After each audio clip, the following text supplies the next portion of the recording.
Winter Story by Jill Barklam.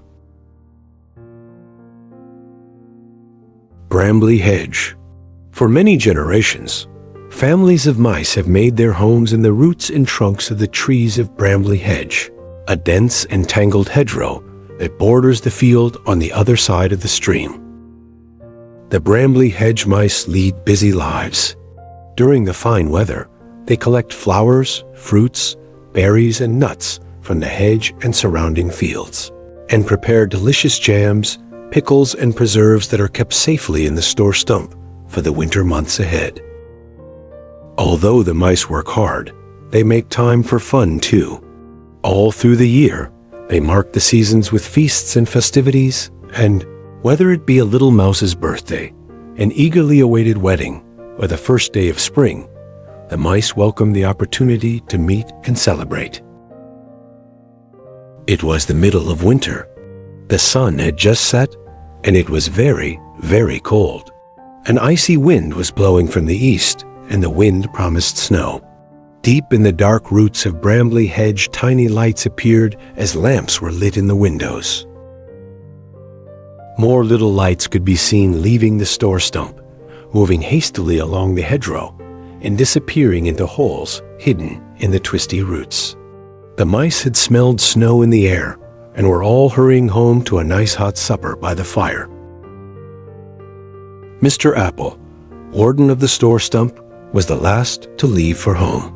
By the time he reached Crabapple Cottage, the first flakes were beginning to fall. "Is that you, dear?" called Mrs. Apple as he let himself in through the front door. Delicious smells wafted down from the kitchen. Mrs. Apple had spent the afternoon baking pies, cakes, and puddings for the cold days to come. She drew 2 armchairs up to the fire and brought in their supper on a tray. There was a lot of noise coming from the hornbeam tree next door. The Toadflax children had never seen snow before. "It's snowing. It really is snowing," squeaked the 2 boys, Wilfred and Teasel. They chased their sisters, Clover and Catkin, round the kitchen, with pawfuls of snow scooped from the windowsill. "Supper time," called Mrs. Toadflax firmly, ladling hot chestnut soup into 4 small bowls. After supper, the children were sent off to bed, but they were far too excited to sleep. As soon as the grown-ups were safely occupied downstairs, they climbed out of their bunk beds to watch the snowflakes falling past the window. "Tobogganing tomorrow," said Wilfred. "Snow pancakes for tea," said Clover. "We will make a snow mouse," said Catkin. "And I will knock it down," said Teasel, pushing the girls off their chair. Next morning, the mice along the hedgerow woke to find their windows half blocked by snow.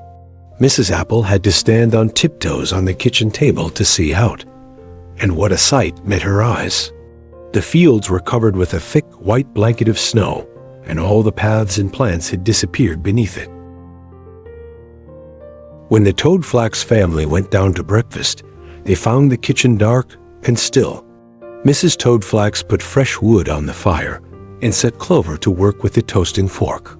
Soon they were all sitting round the table, eating hot buttered toast, drinking blackberry leaf tea, and making plans for the day ahead. The snow was thicker than the mice had expected. All the downstairs windows along the hedgerow were covered with snow, and many of the upper ones, too, were hidden in deep drifts.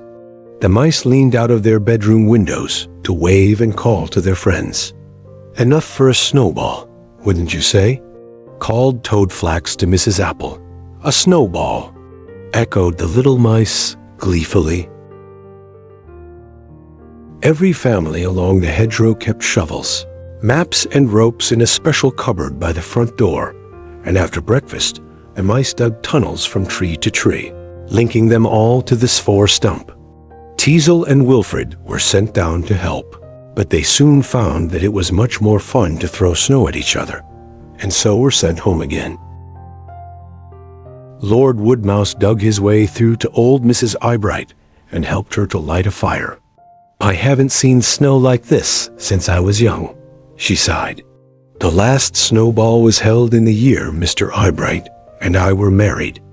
I'm the only one left who can remember it now. When the tunnels were finished, all the mice gathered noisily in the store stump hall. Mrs. Apple took some seed cake from the cupboard and prepared a jug of acorn coffee.